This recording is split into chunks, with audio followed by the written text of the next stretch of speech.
For today's video, mga hilasan, atong tanawon ang bagong panagway sa school clinic ng Santos Icunag National High School.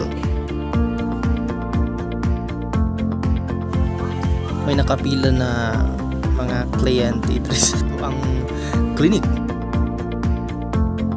Ang unang opisina nga atong sudlon ang opisina sa atong guidance designate nga si Ma'am Lorna A. Contapay.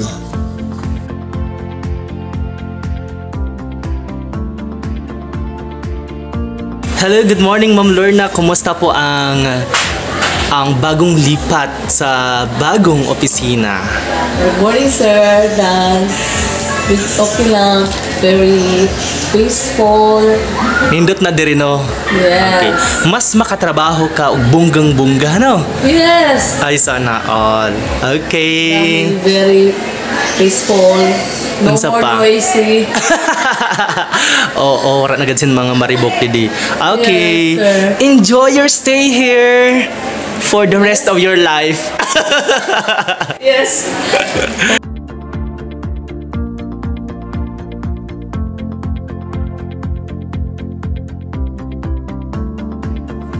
Ato sang susihon ato ang student government advisor nga si Sir Vince Jan A. Delavin. Hi Sir Vince, ang pinakahamis o gitsuraan sa Santos Icunag. Kumusta po ang imong stay dito sa bago mong opisina?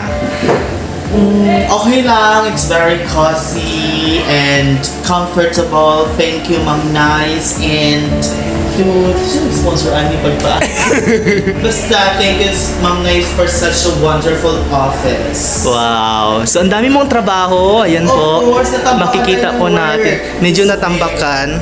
Oo. Pag mga mahigos, nagatambak-tambak talaga ang trabaho. Yes. Ada po, may isip at kilos loob. This is my topic for today. Ay, bongga. Reading ready ah. Reading ready ang person. Of course. At nandito rin po ang ating clinic teacher na si Mama Liza Conag. Yan, kakausapin na po natin ang ating clinic teacher nga si Ma'am Maria Liza Anunciacion B. Conag. Hello Ma'am, good morning! Kumusta po kayo dito sa bago mong opisina? Very great. Wow! Comfortably naman po. Yes, nasabi nila lahat.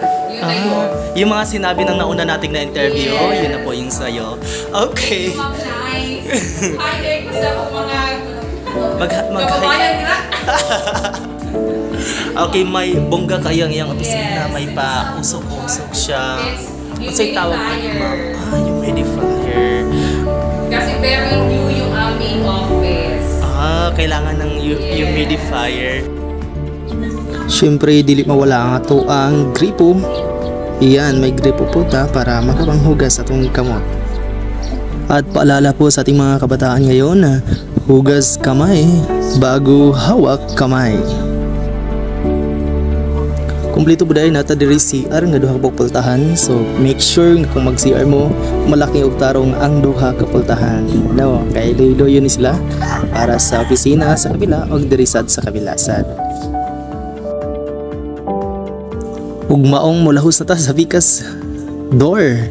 O gato makita no na tay diri higdaan para sa mga may sakit nga estudyante. Tay timbangan. Ug wala po diri ang atong school nurse karon sa atong pag video ano. So naay ni extra ato ang coordinator sa grade 7. Siya daw anay ang mag-SF nga nurse. Iyan po. So yan po yung mga gamit ng ating school nurse. Yan po. So,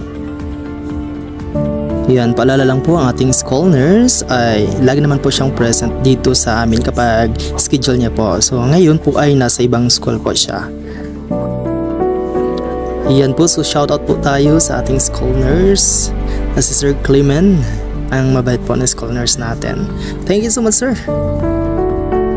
Yan, so may sariling faucet din po siya dito sa loob po mismo ng kanyang office. So yan, makikita po natin, yan na po ang buong view po ng ating bagong school clinic. So yung unang door po ay para po sa ating guidance designate. Yung pangalawa po ay sa ating clinic teacher and our SSG advisor. And yung sa kabila naman po ay sa ating school nurse.